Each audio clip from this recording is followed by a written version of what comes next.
All right. Wednesday, July 22nd. I'm excited, Anthony, because we're going overseas today. Okay, virtually overseas, but it still feels like we're going overseas. What's Wednesday?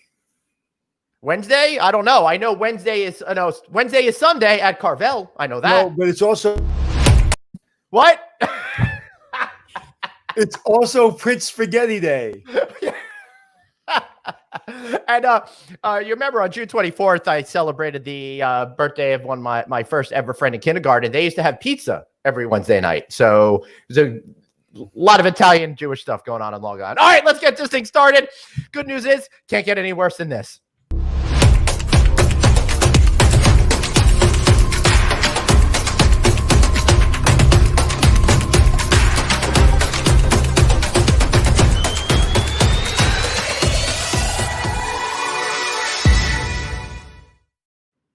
Anthony Melchior. Yay! I did not get that yet. That is freaking awesome. I did get something else, though. Hold that thought. Okay, so the reason I'm wearing the Drew hat is because we had Drew, which is a casino opening up in Vegas in 2 years. We had their team on, and they were very kind enough to send me a hat. They sent me an old postcard, I guess, Hotel El Rancho in Vegas. Nice. I love old postcards. Hold that up. Really Oh, sweet. And also, they sent me Thunderbird Hotel and Casino, where I guess it used to be on the land that is now the Drew. And I love old things like that. And my friend Carmen, he sent it to me, and it says Reserve Edition JW Marriott by Drew. So it's all going to happen in Vegas in a couple of years. Yeah, can't really see that with the lighting. Yeah, I know. I'm trying. Yeah, it's all right.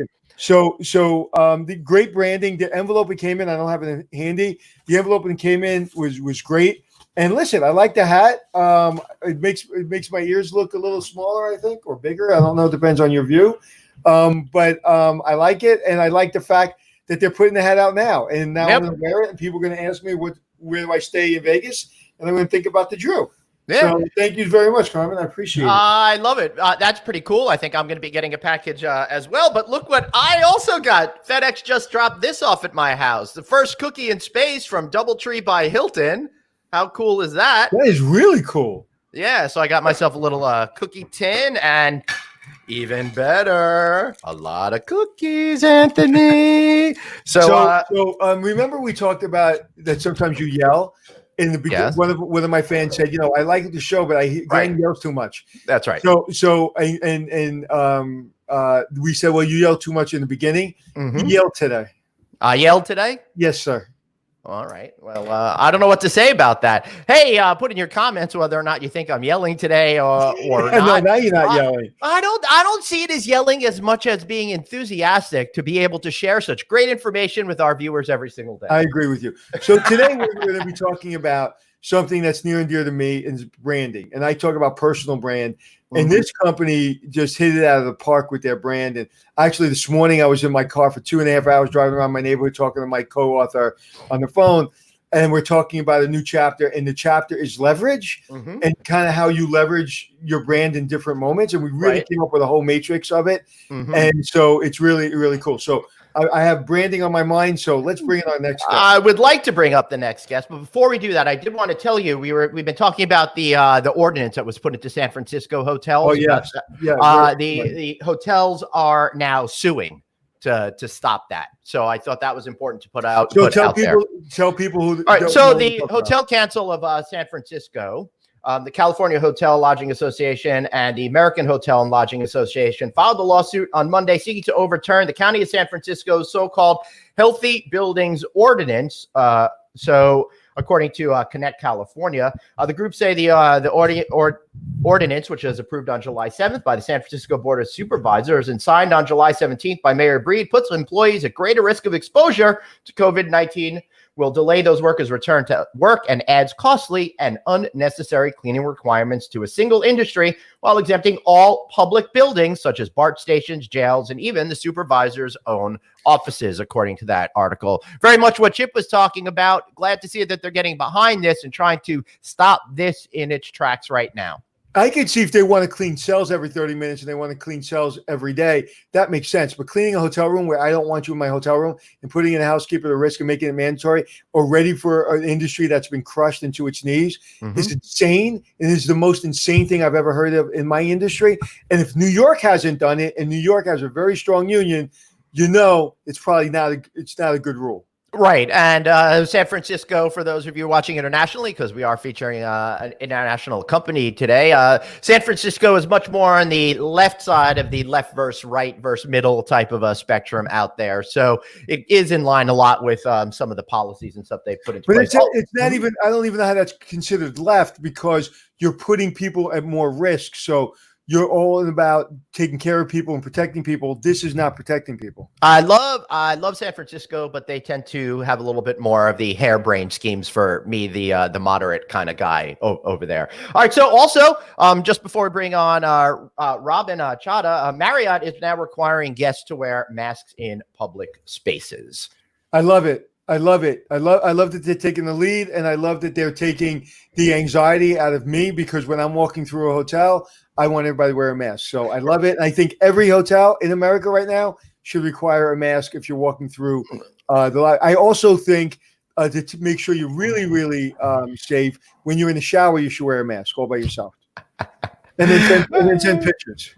I usually just wear a blindfold so I don't have to look at myself. So Arnie Sorensen, the CEO of Marriott, said health experts have made it clear that wearing face coverings in public spaces is one of the easiest steps that we can take to protect one another and reduce the spread of COVID-19. So hopefully people will start to embrace this ethos in our society, and we can improve our health as a country and get back to business. Kind of like Amsterdam, right? Where CitizenM happens to be located. So what do you think? Think we should bring in our next guest? Let's bring in our next guest.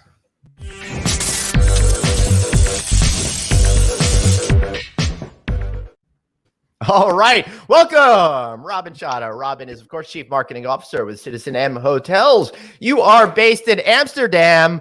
We were talking before we went on air how jealous I am of that. Your city is such an incredible city. I just love the vibe of it, the culture of it. I love that people ride bicycles everywhere. It's kind of very antithetical to a lot of American cities and the way we all drive places. Absolutely. Thanks a lot, Anthony and Glenn, for having me on your show. And like I just told you before, Amsterdam, actually, Holland has more bicycles than people. So that's pretty interesting. Yeah, and it's great that you guys are basically back to normal. So, more or less. Right, there's some things, but basically, you guys, it feels a little bit. Everybody's still paying attention, but it feels a little. Yeah, everyone's still paying attention, a little less careful than before. I would say the first wave is behind us. Let's hope we don't have a second one. But restaurants are open, gyms are open, museums, all the stores, and some taking the precautions and the safety standards more serious than others. But overall, life's back to normal, and we even see tourists back in the city. The good news, if you're in Amsterdam, if you happen to be traveling to Amsterdam and you need an Apple product, there will be social distancing and there will be mask worn, correct? They take your temperature. And there'll be temperature taken, exactly. Right, love it. Yeah. Love it. So let's, Glenn, why don't you set up, you always do a great job of setting up his company and how many hotels and all that stuff. And why don't you get a little closer to the camera, because I don't see your nose hair quite yet. You know what? I totally forgot before the show I was going to move my camera and stuff like that, but I totally blanked on doing that. But one thing I didn't blank on is my love for CitizenM Hotels. You guys, once you came to the United States, was it 2014 to Times 2014, Square? yeah, Times Square. Really brought into the conversation an entirely way that people want to do hoteling, right? Your company, in my opinion, was one of those companies that really understood the value of getting people out of their rooms and getting them into public spaces, really understanding how you could be more profitable in those spaces, really understanding that that's where the consumer mindset was going, whether or not we want to be all alone together or in groups. So you really kind of ignited a very specific way that a lot of the major hotel companies have now adapted themselves to and reinvented it. You've got great hotels all over the world, from London to Glasgow to Paris to Zurich, Geneva, Taipei, Shanghai, 3 in Amsterdam, 2 in New York City, 1 in Boston, even Kuala rapport. How cool is that, Anthony? Was that an okay introduction, or should I keep going? You passed the test, my friend. All right, excellent. So, Robin, let me ask you this question. Why don't we start at the beginning? Why create a new hotel brand? What was the thought process behind creating that hotel brand, and what was it like reinventing something from the ground up? And yeah, exactly. before you answer it, I'd like you to start with is the moment the thought came into somebody's head and the meeting or the phone call, or I want to get ground zero. I want to get to the very lowest level. I want to know exactly when this iconic brand started. Sure. And I also need to know what you had for breakfast that morning. I'm fasting. No, I'm just kidding. So basically, the light bulb moment started with, so our founder, who was my father, had a fashion company called Mex, which he built up over about 20 years. Ended up selling it to Liz Claiborne in the late 90s. But he had about 100 designers working for him at any given time. They were traveling the world from Hong Kong to LA to New York to all the fashion capitals of the world. And they would always come back very disappointed because my dad was quite stingy on the travel budget. They couldn't spend more than, let's say, $100, $150 on a hotel room. So instead of staying in, hotel cost in Paris, they had to stay in kind of a budget hotel without much experience on the outskirts of the city. So that's where the light bulb kind of went off in his mind, saying that why is there nothing that's kind of hybrid in the world of hotels, which combines great location, the amenities that you'd want from a 5-star hotel, but the price, which doesn't break the bank. So that was actually the light bulb moment. After he sold the company, put a team together, including myself, to help on the marketing and branding side. And then we started conceptualizing what was then called One Star is Born. And the idea was very simple. Let's take all the things that irritated us about the hotel industry, the traditional mindset of how operations was done, technology, even construction, and let's disrupt this model. And we'd seen disruption, of course, in fashion with H&M and Zara. We'd seen disruption in the airline industry with EasyJet. So that's how we started. We took a blank piece of paper. We actually took a picture of a 5-star hotel room. We took a red pen and said, okay, we don't need this. We don't need double sinks. We don't need a bathtub. We don't need the robe and slippers, et cetera, et cetera. And then, of course, we started the exercise with looking who is our customer and what would this customer want from a great hotel and what don't they want from a bad one. And then it was actually pretty simple. Once we had the kind of consumer in mind, we started designing this hotel. So what should the public spaces look like? What's important from the room? How many room types do we need? We maybe only need one room type, which we ended up executing. What should the technology be? What efficiencies can we find? And how can we add more rooms to a plot of land than traditional hotels? And how can we be more profitable? So that was the start. What's interesting about what you said and when talking about branding, when branding is organic and it comes from a place of need and a place of history, those brands usually last a long time. And it is very, very difficult to build a hotel brand. You know that firsthand. I know that. Glenn knows that. It is extraordinarily difficult. And a lot of times brands are started with an idea, oh, I think this would be nice. Anytime you're going to start a hotel brand or any brand with, I think this would be nice, go to the beach. Yeah. Okay. Don't do that. No. You really with a want and a need, and you fill the need. So I'm sorry. Go ahead. Exactly. No, I absolutely agree with that. I think, not only hotel brand, but any brand, it takes a lifetime to build a brand. It's never finished. Right. So you have to start somewhere. You have to, it's a brand is like a human being. So it's a personality. It's a human being. It has all the elements of a human being. So it has, DNA, it has values, it has personality, it has tone of voice, et cetera, et cetera. And of course, it's going to be expanded upon. Of course, it's going to evolve. And that's a little bit what my role with CitizenM has been and is that, I'm kind of the guardian of the brand, making sure that we take the right moves, making sure that we stay close to the customer, making sure that we don't confuse the customer by taking quantum leaps, and taking the consumer with us every step of the way of that journey. And that's how brands are built. Why CitizenM? Where the name come from? Well, we went through a lot of different naming exercises. At the end, we said, why don't we name it after our customer? So CitizenM, the M stands for mobile. So mobile citizens of the world. So people are traveling much more, of course, and the world's getting smaller through technology and smart transportation. So that's where the name came from. And I love it because it really makes no sense to a person that's looking at it. But then when you explain it, it makes all the sense in the world. What's the one market you've gone into with your product and it just I imagine that most of your hotels beat expectations, but where you said, wow, like this client in this city has taken this and just really blown it out of the water. Yeah. Well, I think, I mean, when we opened our first hotel, which was at Amsterdam Schiphol Airport, it was 2008. We had no clue if this thing is going to work or not, right? We had one type of room. It was a very new concept. It was fueled through technology. It was kind of do it yourself. And, I was confident, but there was also a bit of hesitation. And as soon as we saw the reservations coming in and we saw the first, guests experiencing CitizenM, then we knew we had a winner. And ever since then, I think it's been pretty successful in most cities that we launch in. I think any major city, metropolitan city, like New York, like London, like Paris, our customers are walking around there. So the customer of today, right, if you look at them, they want to have an experience. They want to spend their money or their disposable income on things that are important to them. And that could be, wearing, the ripped jeans, which they've had for 10 years, and a t-shirt from Gap, but they're wearing a Rolex, right? Because that's really important to them. Or the girl who's dressed tip to toe in Zara, but she saved up and she has that Chanel bag. So the same goes for our consumer. They want to stay in a place which they can identify with, that's cool, that's fun, that's in a great location, but it doesn't have to cost $1,000 a night because they'd rather spend that money on Ubering up and down from the airport, doing a bit of shopping, having maybe a nicer bottle of wine at dinner, doing a little bit of culture while in the city. And right. That's why when I was introducing you, I talked a little bit more about that experience quotient of it, because your job is to make sure people get a good night's sleep, but it's really a gateway to experiences. You fundamentally understand your role, where a lot of hotel companies out there seem to think that the hotel is the final destination, as opposed to people staying in a hotel that happens to be in a destination that they want to experience or do business within.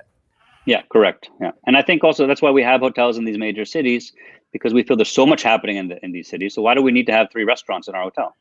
Right. Sure, we should have breakfast, we should have a nice bar, and you'd be able to get a cocktail and have a drink, etc. But you want to go out. I mean, if I'm in New York or London or Paris or Kuala Lumpur or Shanghai, I want to go out and explore the city. Yeah. But I still want to have a place which I can call home, that I feel comfortable with, I identify with. So I always say you are where you sleep. So if I was staying in the budget hotel down the road and you ask me, hey, where are you staying? I probably wouldn't tell you. But if I'm staying, let's say, at the Four Seasons, I'm staying at the Four Seasons. What does it say about my lifestyle? So that's a little bit how we feel about our hotels in the different cities. And of course, we try to tie in with local establishments and try to give experience to the guests. But we don't try to be the center of attention in the cities that we're in. When I'm walking in, the one in Midtown specifically, sure, I want to bring people through an experience. We're going to try to get some pictures up. I'm working on that right now of your hotels. But sure, as you're walking through the one in Times Square, as you walk through the front doors, what's the first thing you see before you walk in the front door?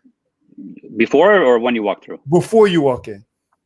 Well, before you walk in, we have our kind of signature cabinetry, which stretches from the inside all the way outside onto the street level, which has become kind of our signature brand design element. And then once you walk through the door, you'll probably see a huge commissioned art piece by an artist out of London called Julian Opie.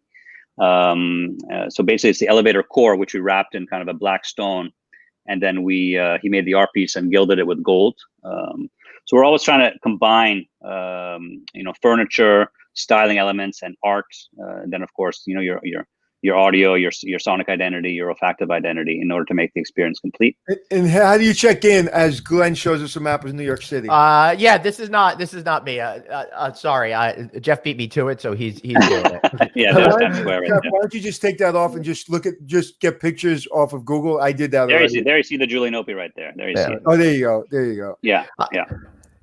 Reminds me when I used to go to hotels and have cocktails.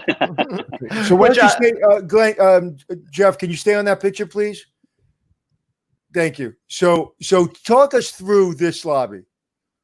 Yeah. So basically, upon entering the hotel, you're always going to have your self check-in kiosks, and our ambassadors are on hand to help you with anything that you need to, anything that you might need. Our ambassadors are multifunctional people who are helping you with check-in. They can help you with check-out. They can store your luggage, but they can also shake you a cocktail or make you a nice cappuccino.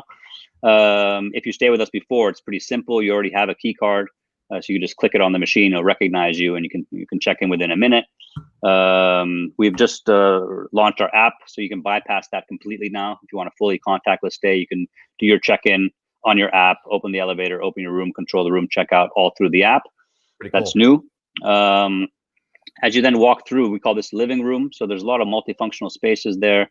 Some are for sitting by yourself and watching the football game. Some are for eating. Some are for having a small meeting or waiting for your friends. Our furniture partner is Vitra. So they have a lot of iconic furniture from all different designers, past and present. It's almost like art in its own right. So that's around there. Then you have Canteen M, which is your 24/7 basically food and beverage outlet for guests. So you can have coffee there, 24/7, cocktails, some food. Basically, we don't know. How do you justify the high-end furniture with that beautiful high-end floor? Yeah. How do you justify that with your lower rates? Well, that's the paradox, right? So you don't expect walking in and seeing this huge commission by Julian Opie, and then if you look a little bit to the right, you see a real Andy Warhol there of the Dutch Queen, plus very luxury furniture, plus amazing technology also in the rooms, but then for a very affordable price. So that's what we call affordable luxury, and that's the real secret behind CitizenM, is how are we able to do that? Not that I'm going to tell you all our secrets on the air, but I can tell you a few. Come on. All right, so Well, I got a question here from the audience. How do you balance the guest personal interaction experience with self check-in? Asks Kyle Cucci. Sure. So these ambassadors are always on hand to help you. So the first thing that you'll notice when you walk through any CitizenM is a big smile, a very genuine hello, and we actually don't hire on resumes. We hire on personality. So Cool. when we do our hiring, we do casting days. So for Times Square in particular, we casted from a lot of the theaters around the area, because a lot of theater students who are aspiring to become actors and actresses. My daughter's available. She's graduating this year from theater. She's available. Perfect. So and then we do a casting day where we actually don't do a job interview. We do all these different workshops. We're basically just watching and seeing, do you embody the values of CitizenM? Are you confident in your own shoes? And can you handle with conflict, et cetera, et cetera? The rest we can teach you. All right, I just brought that up. Sorry, let me get. Yeah, no worries. So I think that you're always going to have that balance. So some people, they just want to check in and go to the room. They don't want to have that whole song and dance and interaction. And some people love having a little bit of small talk. Hey, how are you doing? How was your flight in? Can I help you with anything? But if you do want the song and dance, you have to pay extra for it. No. And I think it's the wave of the future. I mean, that's how I think all hotels coming out of post-COVID, they're going to interact. And I'll tell you something. I told you a little bit as we got on air. I won't mention her name, but I'm good friends with one of the hardest working, most difficult people I've ever met in my life. Right. I love her to death, and she's worked with me, helping me get hotels open. And she is really a tough son of a gun. But she works. She's the most wonderful person in the world. And she says that your hotel brand is completely different. And that's how I knew your brand, because she couldn't stop talking about it. Like I'm serious. I'm not. This is not smoke. She said they do it so different, and they treat her people so well, because it's a kind of a third party thing. And she just cannot believe how well you guys run the show. And I want to kind of get back to that opening the elevator with your app. Talk about that. I'll bring that back up. Somebody mentioned it. Justin Hornbeck did. How's that work? Yeah, sure. I mean, I'm not a technophobe myself, so I don't know exactly. We need all the specifications. Come on. But basically, once you've downloaded our app, you become a citizen in our system, so we can recognize you. The first time you have to set up your account, of course, and then basically you do your check-in. You can open the elevator with your app and go to your floor, and then you can open up your room. The full room controls are also on the app, including all the entertainment, the ambient lighting, the blackout curtain, the temperature controls, and then you can also check out. You can also check your invoice, et cetera, et cetera. And this is all pre-COVID. You had this? No, we fast-tracked this during COVID. So this is all in development already. Right. We launched the app, but just more with the city experiences. So kind of we made local perks with local establishments around the areas of the hotel, so you get certain discounts and perks. And then as soon as COVID hit, we actually fast tracked this and got it done in 3 months. And Right, you makes did makes it a whole in-house? lot of sense. Because Anthony, Yeah.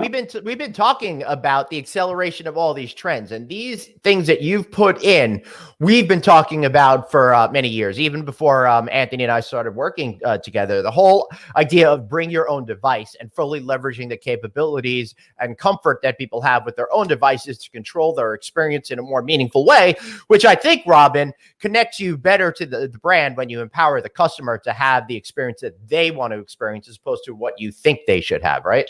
100%, 100%. I think that's an advantage that we've had because we're owner operators. We own the real estate in most of the cases, most of our properties.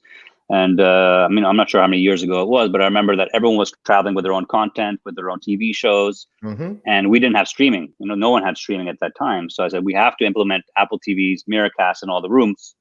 So for us, it was a pretty simple exercise. We just did the calculation. This is how many keys we have. This is what it costs to buy and to install.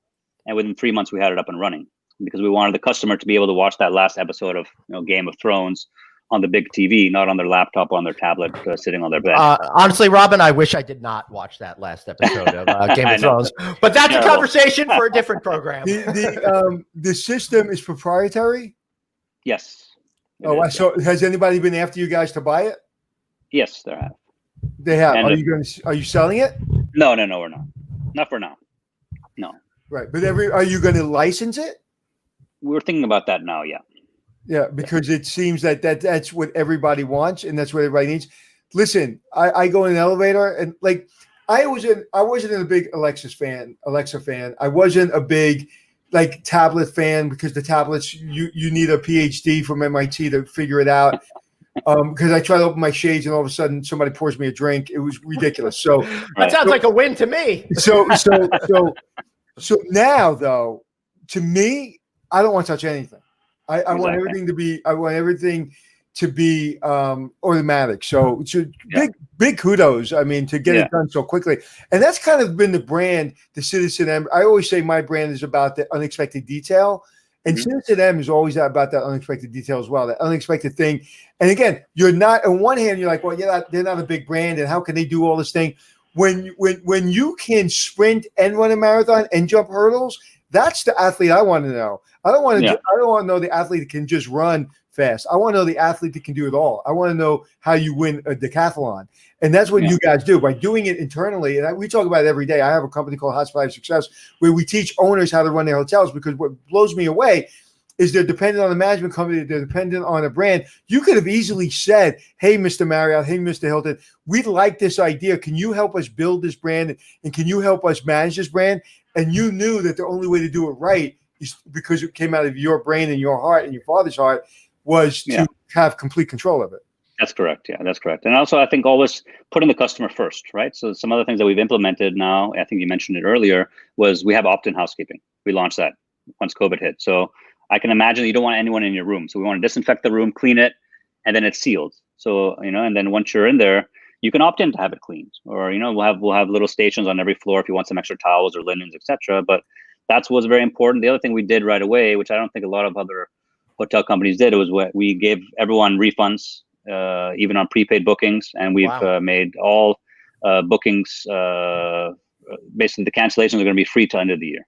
So, if you're hesitant about traveling, you want to book that trip to London for Christmas, go ahead and do it. That's great. Because you can cancel it within 24 hours. Sorry, Anthony, go ahead. No, what's amazing about that is that's great, and that's forward thinking, and that's, better than everybody else is doing. But isn't that common sense? Isn't that what we all want? We want everything to be easy. It's like, listen, COVID hit. I got enough problems to worry about than if I had to get on a phone.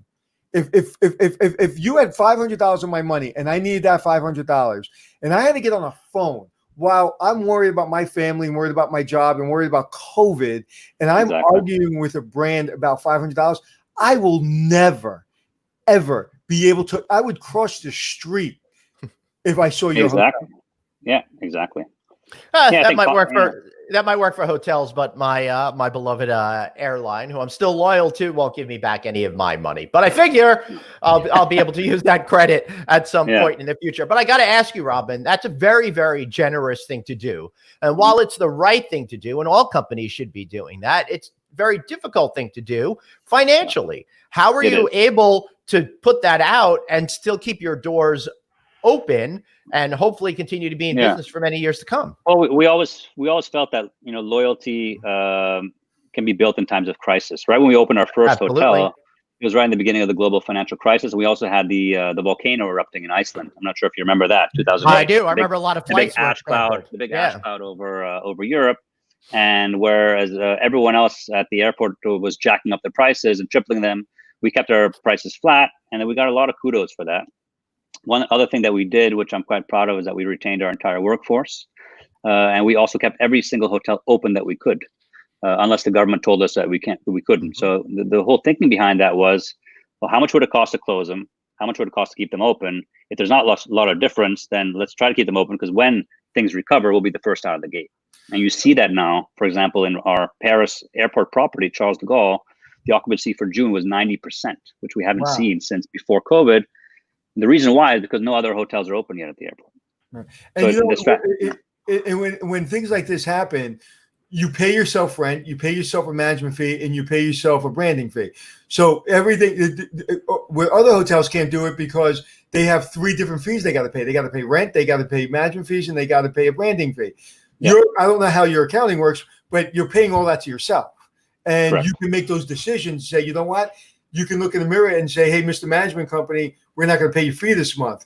Right. And whereas, because you are the management company, and and that's why complete control of your brand, I talk about it all the time, whether individual brand or whether it's a hotel brand, when you have complete control of your brand, the same thing with Graduate Hotels. They did the same thing. They're owner operated, and they were able to make the same decisions quickly because they don't have to ask permission from 17 different people. Yeah, correct. Yeah. You're much quicker to respond. I want to ask you, you are not only innovative in those sorts of ways, but you had mentioned at the beginning of our conversation, a little tease, you mentioned being innovative in construction, and you are. And I remember a couple of years ago, I think it was about a year and a half ago, you opened up the Bowery property downtown New York City, which was done with modular construction. You were just ahead of the curve. Now people are starting to think about that as a very viable choice. What made you think about going to modular construction? What benefits does that add to you? What do you think the future prospects of it are, considering maybe some of the financial dynamics will change? Well, to be honest, we've always been a modular construction company. So our first hotel was modular in 2008. And if you look at the portfolio, about, I would say more than 50% is modular. Sometimes we also build the traditional, like in Times Square.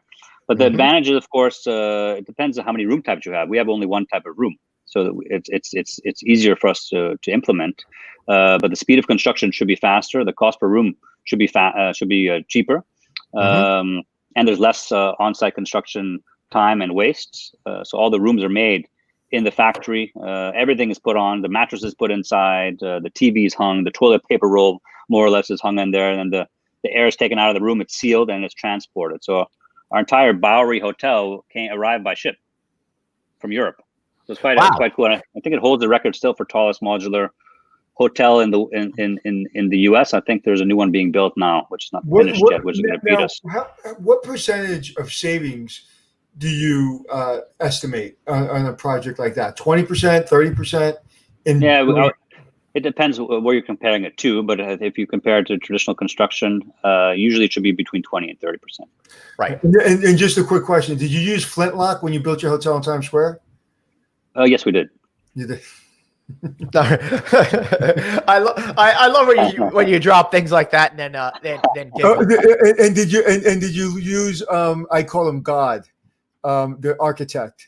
You use your own architect, or our own? Yeah. Well, we also work with a local architect, but our in-house architects are concrete. I'm not sure who the local architect was on Times Square. Yeah, it's like for some reason in the last 20 years, everybody seems to have used flintlock. Wow, funny.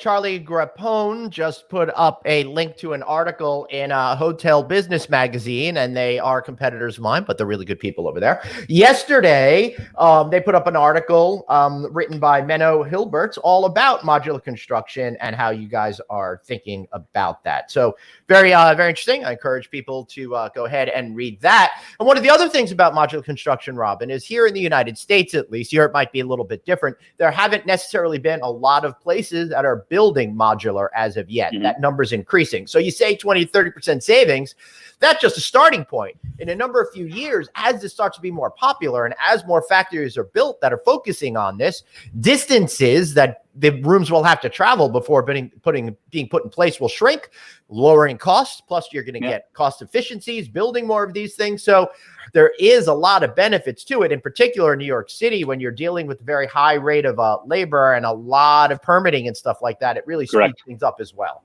Yeah. Yeah. Why wouldn't you build a modular hotel? Like, what would be the downfall of it? Well, if you're doing stick construction in somewhere in a secondary city, it probably doesn't make a lot of sense, right? But Robin, you could probably answer that more efficiently. Yeah, the question was for Robin. Yeah. No, sorry, I'm not being interviewed today. I get that confused all the time. Sorry, Robin. We're always going to explore both routes, right? We're always going to explore modular construction, traditional construction, and then see what is different. Depending on the contractor, there's not a lot of contractors who have experience with modular, right? So that's also a challenge.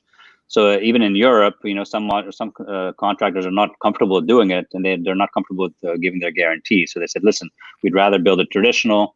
The pricing is not much off, but we can give you the full guarantee. So that's a decision we have to make property per property. Right. Yeah, that makes a lot of sense. And would a guest ever feel that it's a modular hotel? I don't think so. I don't know. I mean, no. There's in CitizenM, of course, since we have one type of room, you could probably see it from the outside, right? Most of our facades are pretty. It looks a bit like Lego. But once you're inside of the property, of course, the ground floor, all the common areas are not built modular. Those are built traditional.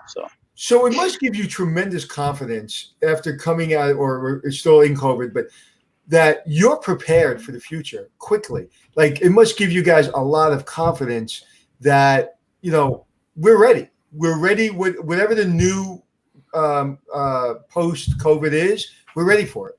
Yeah, we're ready for that. Now we just need the customers to come back. Well, I hope we get a lot of customers. I also want to, if you can post this, Glenn, somebody said CitizenM CIO is a great leader. Yeah, I'm trying to find that. That was a little while ago. It's in my private chat. I sent it to you. It says, I got it. CitizenM CIO is a great leader to the hospitality tech community. So who's your CIO? Is it Steve? No, no, it's not Steve. No. Well, it was a guy called Nick Price. I'm not sure who he's referring to. It was a guy called Nick Price, who was very famous. Also, he worked for Mandarin Oriental for many, many years. So he's the one who helped us a lot with a lot of the technology that's in place now. Wow. So Robin, what you say you want guests to come back. So overall, what is the state of people traveling in locations where CitizenM is located? And how are you feeling about all that? Yeah, so of course, we have properties in Asia and Europe and in the US. So of course, we saw the pandemic coming already. If you look at Asia now, you see returning guests. You see our Taipei property in particular is doing well. Europe is opening up for the majority. You see all the leisure guests, of course, traveling around now. If you look at Amsterdam, it looks positive. But again, if you look at occupancy rates that we're used to running in the 90s. It's maybe a third of that. Copenhagen is strong. Zurich is strong. Paris is strong. The UK has not come back yet for us, but of course they just lifted restrictions, so that's difficult. I think within the next 2-3 weeks we'll start seeing some life there again. And then in the US, New York is actually is performing all right, and Boston as well. Seattle, we actually opened in the middle of the crisis, so that's still a little bit slower. So I'd like to hear about that. So New York is performing okay. You're starting to see a little bit of business travel come back. We're not sure if it's business or leisure. I have to dive into that, but we are seeing some occupancies going up. The RevPARs are still low because we're trading at our lowest rates, but you see some. It's better than zero. Right, that's what I'm saying. So, but you have you been keeping your ADRs up? Because one of the things we've been preaching on this show day after day is to try not to drop your rates, because you're not going to goose demand by it. Try to maintain that as best as possible. No, so for the majority, our rates, of course, we have a certain bandwidth which we trade at. So we are at a lower spectrum of that, just to see if we can get a little bit of traction, then we can start yielding again. But for the time being, New York, I think we're not at our lowest rates, but they're pretty far down there. Yeah. Yep. All right, Yeah. cool. So What what- I'm going to do is I'm going to bring up a picture of a guest room real quick, so Anthony Sure. could fell over that little Yiddish there for you. All right, sorry guys if I had I should have prepared for this ahead of time, but you can see that room over there, which is which looks pretty great. And here's another one. The question I have for you is, how do you create a room that is obviously small, but doesn't feel like a tiny space for a guest? Sure. Very simple, actually. So basically, it all comes down to the design and the materials that you use. So we actually have 4 pillars in the CitizenM room. The first is the bed. At the end of the day, you want a great night's sleep, right? So we have one, it's a super king size bed, amazing sheets, amazing duvets, etc. That's number 1. 2 is the shower. So we want an amazing power rain shower, luxury amenities, nice soaps and shampoos. 3 was the materials that you use. So we have a lot of natural daylight coming into all of our rooms. So you can see it's almost a wall-to-wall window. We use materials like Corian from DuPont. We don't have any carpets or bedspreads in the room, so it's very clean and crisp. And then the 4th is the technology. So we have smart rooms. So every single room has its own server. You see the little iPad over there in the corner that controls your entire room experience. Now, of course, you can also do it on the app. So that's your temperature, that's your mood lighting, that's your different moods that you want. We have, I'm in the mood to party, I'm here for business, I'm here for romance. The blinds will shut down, the room turns pink, and some sexy music starts playing on the TV. So always a bit of fun in the room. You can black out the room. So that's all done from there. We have voice over IP telephones, so you can call anywhere in the world more or less for free. Of course, high-speed Wi-Fi. All our content on the TVs, all the movies, everything is free of charge, including the adult movies, which is quite popular, as you can imagine. And then, of course, we have streaming as well. So it's a compact room, but it doesn't feel too small. It's not a room where you're going to be spending, 2-3 weeks in, or you're not going to be staying there with the kids. And again, our philosophy is, we are targeting the business traveler who's in town for maybe 3 to 5 days. They're going to be out and about. They're not going to be in the room. But how do you take one of the things I love about when I'm able to travel is I like to walk back to my hotel. Like I was in Spain and I was there to see Porcelanosa, and I was able to go to the casino. I was able to go to a restaurant and walk back to my hotel room relatively late at night. It was only a few blocks. So I love that fact. So being in that kind of area, and that's kind of your model, the real estate's more expensive. And yes, you can, you charge a little bit lower rate, but why would you? I can look at that room and on a busy week, or even not a busy week, in New York, every week's busy, pre-COVID. So I can charge basically everybody in New York City outside of the Four Seasons Mandarin, charge the same rate on a busy night. Do you guys basically do that? No, we don't. So it's a very good question. So this all comes down to trust and the customer, right? Not taking them for a ride. So I'll give you an example. Times Square, 2014, New Year's Eve. It was our first New Year's Eve in New York. I thought, okay, our highest rate at the time was $399. Right. And our commercial director comes to me and he said, listen, we have a big problem on New Year's Eve. I'm like, what do you mean? It should be full. He goes, no, but what rate should we charge? I'm like, well, what's the highest rate? $399. It should fill up. He said, no, we have a big problem because the budget hotel around the corner is charging $700. Right. And the main brands are charging $1,200. Right. I'm like, shit, you're right. So if we charge $400, first of all, what customer are you going to get in? Might be a party customer is going to ruin your whole hotel. You don't want to charge that much because then you're not sticking to to the values and the DNA of your brand. So we decided to take all the rooms off. So we didn't sell any inventory. I said, forget it, take all the rooms off and let's do a competition on social media. And we're going to give the rooms away to our loyal fans. God. Yeah. What? That is the most ridiculous, dumbest, most genius thing ever. It's long-term. It's long-term vision versus short-term gains. Of course, in the years after that, we got smart and we made it a 2-3 day night stay if you want to book it for New Year's. So explain the competition. I want to know because this is the stuff I live for. Explain. Explain what the competition. What do you mean? Like how did it work? In that particular scenario? How did it work? Yes, like that competition. Oh, the competition. Oh, yeah, sure. Yeah. So basically, we just ran out of, I think it was Facebook at the time. I think Instagram hadn't launched yet. So we basically called out to our most loyal fans who wants to, watch the ball drop on New Year's Eve. Come stay with us for free, bottle of champagne in the room, have a great time. That was it. It was very simple. And then the first to sign up got it. Really? Yeah. And you didn't get like people you didn't want in the hotel. You got high quality. No, we sent it to our database and on social media, and also sent an email blast to our database. And of course, it filled up like, pretty quickly. So you weren't even dealing with people that are hunting and pecking online for the best deal that they could possibly get. It was your client. Right. Exactly. And by sticking with your database and people that have affinity for the brand, you got the type of clientele that matches the other 364 and days. that builds loyalty, and that builds a story for generations. Exactly. It's a great story for press. It's a great story for, it builds loyalty to the brand, because who would do that? It's a bit of a crazy idea, but we like to do crazy things. And how many rooms is that hotel? 230. 230. So, all right. So you lost what, 60 grand that night, 70 But what type of press did you get around that? I bet it was millions upon millions of impressions that you could not have gotten had you spent $60,000 on advertising. Correct. Yeah. And right now we actually launched a new campaign today, which is giving away 1,000 rooms to the micro heroes. So I think a lot of, we did a lot of good, of course, as well during COVID, where we gave away, thousands of iPads to, hospitals, and so people could keep in touch. And we try to give rooms away to medical staff, but we also wanted to reach out to the micro heroes. So the guy or the neighbor who's been getting your groceries for the past 2 months, or the guy or the lady who's been walking your dog because you can't go outside. So we launched that today, and within 3 hours, I think we've had 1,800 people already applying for the free room. So, and that was already in this morning. So have to check it out still. So we like to do that's the stuff that really helps motivate your brand. And what I like about your brand, I did a webinar yesterday, and I showed 3 coffee cups, a plain one for 75 cents, a one with a Dunkin' Donuts logo for $1.75, and then a Starbucks for $3.75, and then a blank cup for $4.75. You're the blank cup.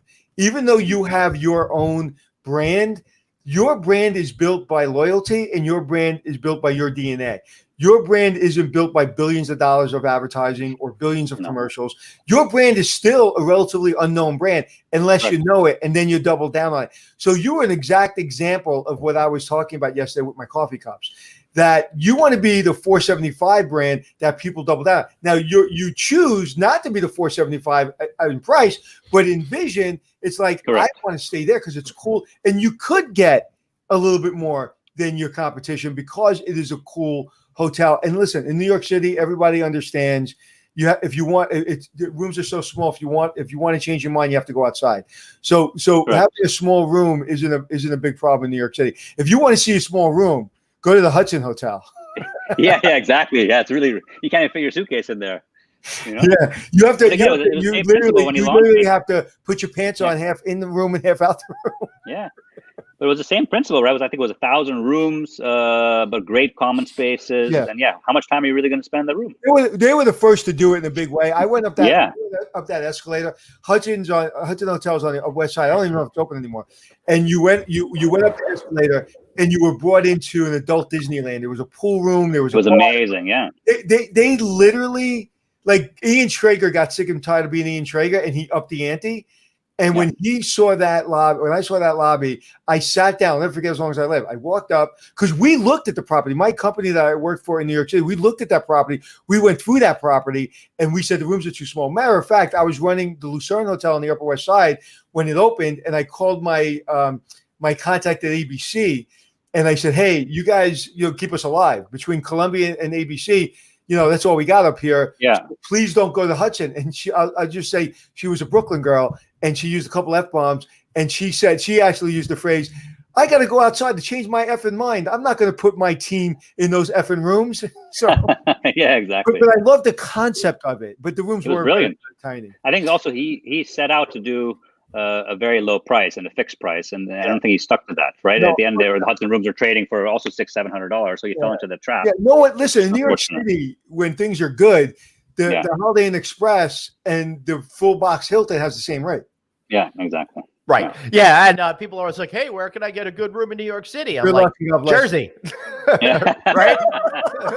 Take the PATH train over. That's the best way to do it. Although that might change a little bit. CitizenM. Yeah. Exactly. They give away their rooms up for free on New Year's Eve. Exactly. Not anymore. Good. Robin, so we have been through this COVID crisis. You guys in Europe seem to be getting a little bit more past this first wave while we're still struggling.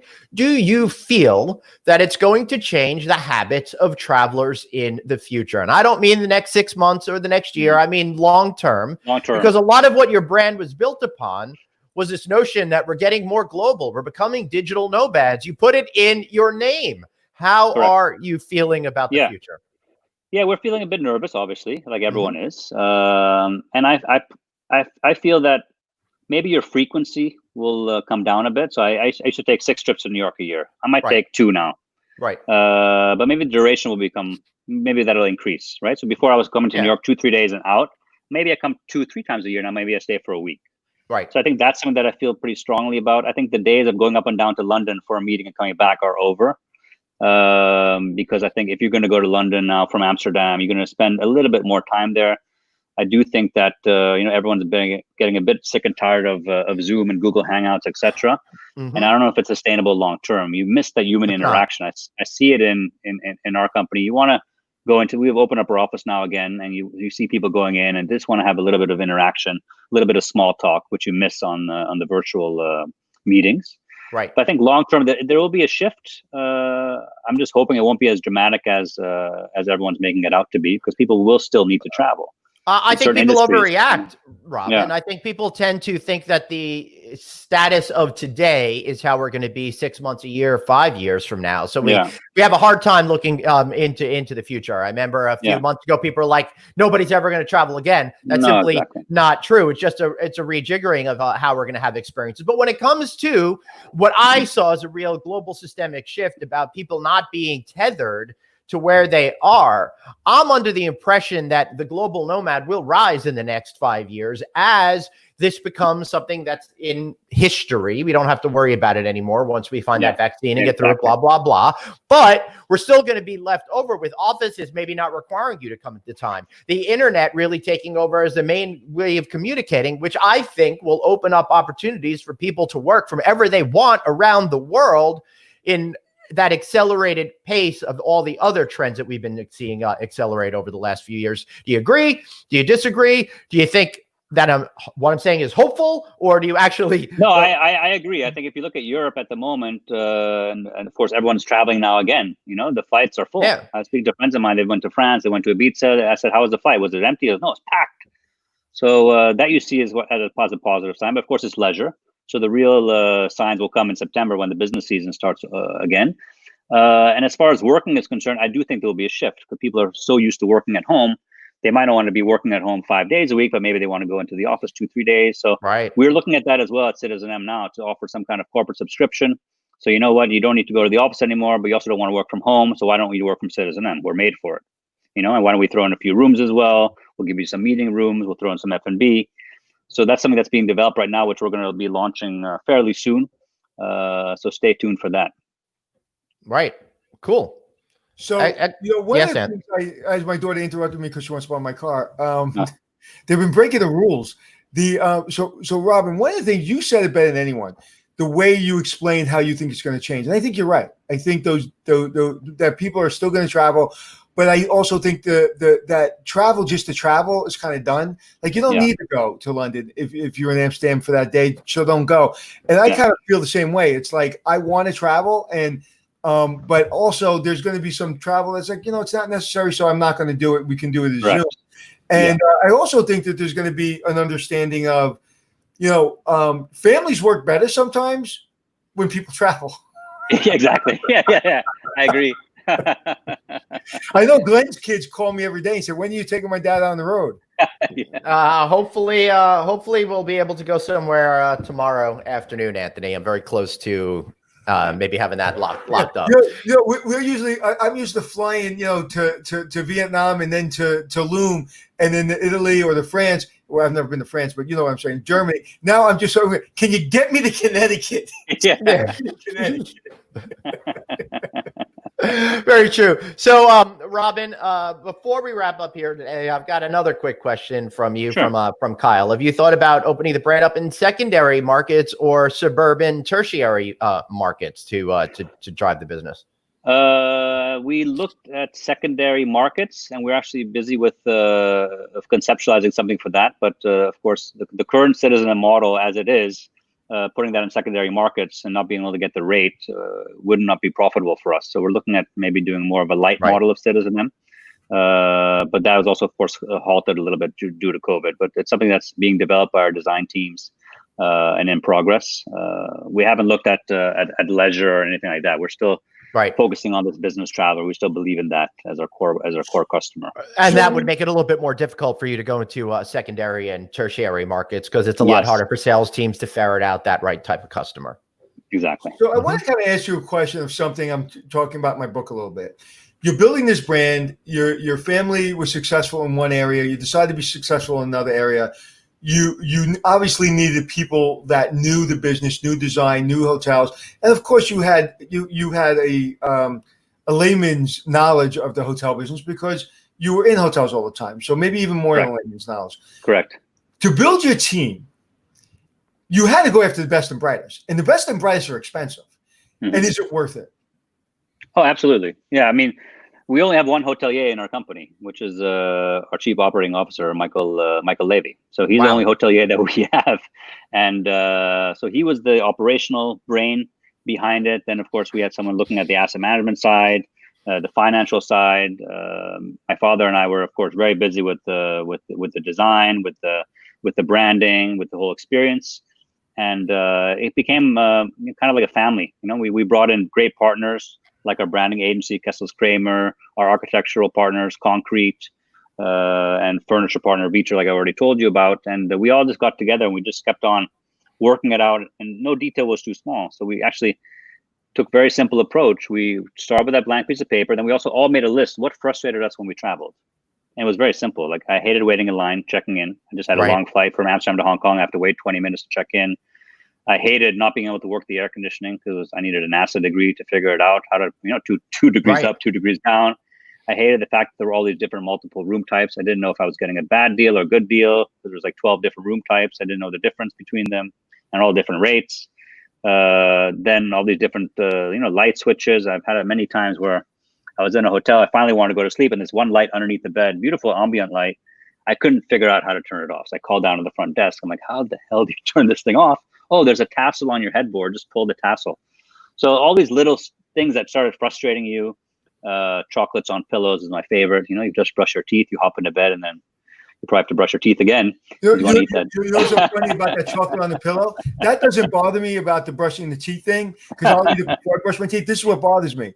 You just put with your hands a chocolate on my pillow. So your dirty hands were just touching the chocolate that was on my pillow. And now I got to put my hand on the pillow. Another thing that upsets me is when you deliver pillows to my room, you don't have gloves on. Or when I see a housekeeper putting pillows on my bed with the same hands that she just cleaned the toilet with, and they put gloves on. So I'm hypersensitive to that stuff. And I wouldn't say I'm a germaphobe or I'm overly OCD. What I would say is that's just common sense. Yeah, correct. Yeah. Right. So you took out the common sense. I mean, you put the common sense back. We try to think, disruptive in a way but also that very simple. Usually disruptive idea is a very simple idea. Just no one has done it. So that's the kind of approach that we took. And that's also how you know it's a great idea. You look at it and you're like, why hasn't anyone thought of this before? It seems so obvious. You remind me of the company we had on last week from Wynn, the designers from Wynn. They kind of took the same kind of approach. So let's go back to beds for a second. You talked about beds. Yeah. So tell me your approach to the bed, buying the bed, manufacturing the bed. I don't know where you got it. Tell me what went into the bed. Well, it also stemmed from the design of the room, right? Because we have, especially in the beginning, we had a modular unit. So we said, how are we going to fit a bed in here? We don't want to have a small bed. We need to have a big bed, right? Luxury is big. So we have to find a way to keep it against the window and against 2 walls. Then, of course, Michael, being the operator, said, how are we going to change the sheets? It's not going to be possible. So we actually had to develop a mechanism which changes the sheets for you. So basically, there's a spring system attached to the side frames of the mattress, and that's attached to the topper. So if you click a button, the topper comes up, which lifts off the sheet. So you can easily take off the sheet and put the new sheet and put it down. So there's a lot of engineering actually on that. Then of course we tested a whole bunch of mattresses. But let me interrupt, Robin. You know why I asked that question is because in your picture, I saw the bed against the wall. So it was a very nice way of saying, dude, how's a housekeeper clean the freaking bed? Exactly. So that's how we did it. We had to invent this the system for it. Otherwise, the housekeeper is going to get really angry with us and we have lower back pain all the time. It's brilliant. Does anybody else have that? I've never heard of that. Well, we patented it, so I don't think they can. Absolutely brilliant. And you know, if you're going to build a brand, first, you know, we talk about leverage in the book. We talk about leverage, and the guy I'm writing it with, he didn't understand exactly what I meant. Was you have to have leverage, and the first part of the leverage is when you're successful at something else, and you have a X amount of money. You don't have unlimited funds, but you have money, and you have and you have enough money to do it the right way. Yeah. Okay, so that's your leverage. We call a 10, that you can kind of fix mistakes, and it's not milk money. It's not like, oh, if we make this one mistake, we're out of business. This is real money, and we can do a real brand, and we already have a line item that says we're going to screw up a lot of crap, so let's put a line item for that, and that's the way you build a brand. And in my book, we talk that that's a 10 leverage, that you are leveraged the right way, that you can go in and do the brand, and that to me is really where a lot of brands go, you know, are here today, gone tomorrow. Or a lot of brands start to do okay, but they're not charging enough fees and they're not making enough money, so they have to get more. And whenever they get more, they become less. Exactly. And they start compromising on certain things, and then the customer ends up suffering. And that's what you want to try to avoid at all costs. Right. And I can name 5 or 6 brands that should be closed down right now. And I literally would. Literally, there are 5 brands in the industry. I would sleep in my car before I slept in that brand. Ooh. I can't wait to find out what those brands are. Stay tuned. You never know what's going to happen on No Vacancy Live every single day. So, Robin, how do you make sure that you continue to create the trends as opposed to being also ran and follow trends? Well, we continue to innovate, of course, and we're innovating on our design, we're innovating on our art strategy, we're innovating on our technology. So we don't stand still. And of course, we've seen a lot of different companies and also some individual boutique hotels trying to replicate what we've built. But look, I think everyone can design a beautiful hotel. Everyone can probably add technology in, but the soul of the brand and the soul of any brand is always the people who work in there. And I always give that analogy: like, go to an Apple store, take out all the people. Will be a very cold experience, right? They make the experience. Those guys in t-shirt, that's a really good analogy. Yeah. So I'm going to use that. I think without our ambassadors who work in our hotels, the magic doesn't happen. Let's put it that way. So I think that's very hard to replicate, especially the amount of training that we do. It's a great example of that. That is really, I never thought of that, because I always feel comfortable in the Apple store. But if you take out the people, and they're always nice. So nice. They're genuine, right? They're not trying to sell you. They're not trying to push anything on you. They're just there to help. I can't remember one time an Apple salesperson tried to sell me anything. No, they don't. Wow, and of course, they also hire differently, right? They only ask you one real question in the interview, and maybe in 70 parts, but it all boils down to, do you love Apple? The rest we'll teach you. We'll teach you how the system works. We'll teach you where the stock room is. We'll teach you how that little iPad, works, so you can check people out. But you have to love the brand, and it's the same philosophy that we take with CitizenM. No. Don't you have a little character or something outside in Times Square, a little statue or something? Oh, no? We have lots. Yeah, we have a lot of little gnomes that are around the property, and then within our branding, in our personality, we have all these little mini citizens which come out. So that's cool. I love the fact, and that's why I asked walking into the door. I love the fact that before I walk into your door, I feel like I'm inside already. There's already furniture basically built into the wall outside. Exterior. Yeah. I remember standing there one day. I was running to a meeting, and I was kind of a little late. I wasn't late because I tried not to be, but I was like right there. And I remember stopping and going, I got to take a picture. What? Yeah. And I said, because I wanted to examine it. So later, when I was in my Uber or cab, or whatever I was in, I literally blew it up, and I was fascinated by everything. And I was like, wow, that's smart. Everyone thought we were crazy for doing that. Like, you're going to do that on Times Square? All those things are going to be stolen. So of course we drilled them down, we glued them down. and a few have gone missing. But it makes the experience, like you said, before you walk in, you kind of get a feeling of the inside outside. Right.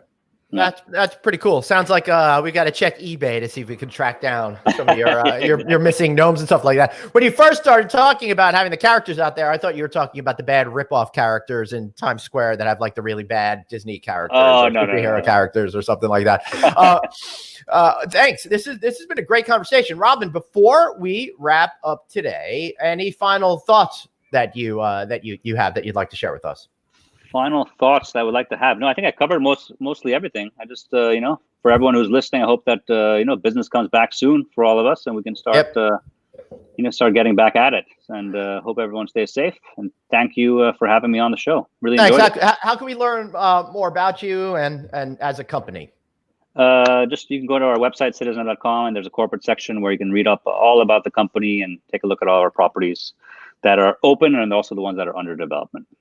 Yep. Well, I wish you the best, and I hope to stay in one of your properties very, very soon. And your attitude, the way you go about your business, the way your family goes about the business. We need more people to come into our industry, and be respectful, but show us how to do it.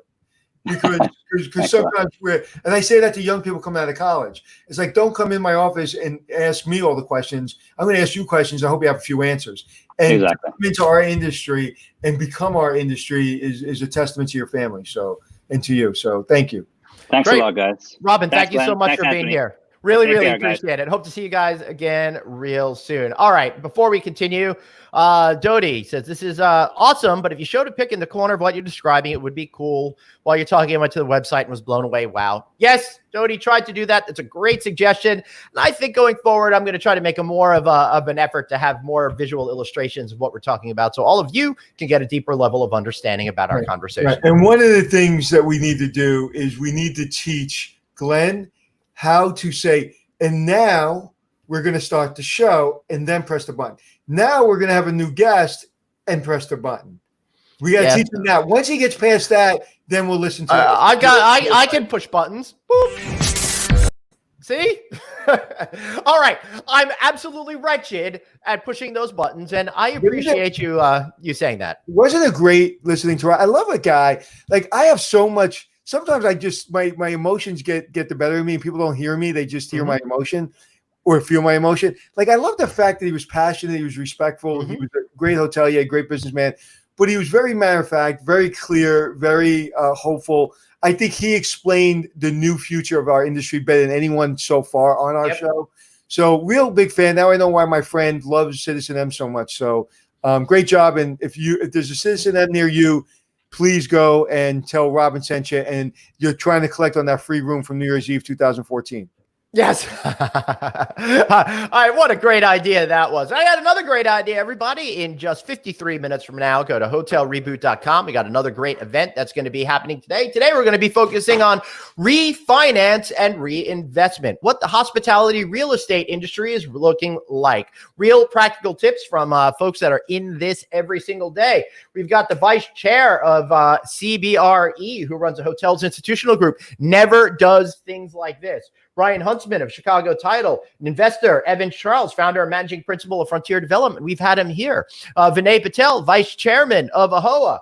And Keegan Bush, VP of Origination, Stonehill Strategic Capital. So we'll get ownership perspective, the real estate tracking perspective, the real estate sales perspective, the banking perspective, all of that kind of stuff that you need to go. But Anthony, you did a webinar yesterday. How did that go? Yeah, we actually did a webinar yesterday called Ask the Experts, where we broke down 7 things you can expect post-COVID and kind of how to get your business back, whether you're a brand or an independent, or you're going from a brand to an independent. Very successful. I was very happy with it. My partner did a great job, Jeremy. The more she talks, the smarter I look. And then next week, we're doing something very exciting. Oh, next Thursday at 2 o'clock, we're taking an episode of Hotel Impossible, and we're going to break it down kind of like a little bit like we did yesterday, but really when you see the show and you see me, you may not think there's a lot of thought going into everything that I'm doing. And there is incredible amount of thought, even if it's lightning speed, because I've been doing this so long, I can make a decision, which seems like I just made a quick decision, but that decision is based on 30 years experience. That's right. And a lot of slaps on the hands and a lot of mistakes. So we're trying to break down and slow down the show to show you the why. Like when I get upset about something, or if I show somebody something, why did I do that? And breaking down those elements to really show you how you bring it together. And the reason I loved Robin is because you can't start a brand with a little bit of money. You got to start a brand with a lot of bit of money, and you got to do it the right way. And when you make mistakes, you got to cover for those mistakes with money. And that's just the way it is. Mm-hmm. And then once you're able to do that, you can bring in the CIO, you can bring in the great designer, you can manufacture your own damn bed, and spend hundreds of thousands of dollars doing that.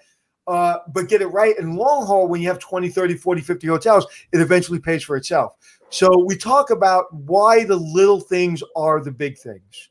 Beautiful. I love that. And really, there's so many great fans of the show, and people have learned so much from it. Being really able to take that peek behind the scenes and get into your thought process, I think is going to really educate and inform people on how to improve their businesses as well. So be sure you check out that webinar next Thursday. And don't forget, in just 50 minutes from now, hotelreboot.com. Go check that out and join us for that. Anthony, any final thoughts?